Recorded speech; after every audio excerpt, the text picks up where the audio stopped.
Hello বন্ধুরা, তো আজকে চলে যাচ্ছি ছাগল নিয়ে বাগানে বাগানে ছেড়ে দিয়ে আসবো, ঘাস খাবে। তাই ছাগলকে তো দেখাশোনা করতো আমার মা, এখন আমার দেখাশোনা করতে হবে, কারণ জল ভরে গেছে, পানি প্রচুর পরিমাণে বেড়ে গেছে।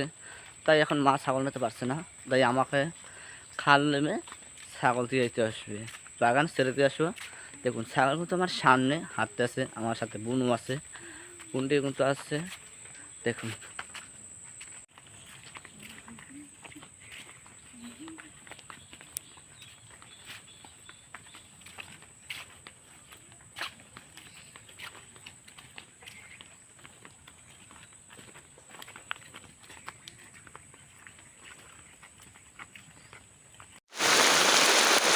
সেই সুন্দর ছোটবেলার ইতিহাস, ছোটবেলা যখন মিষ্টিতে বেচতাম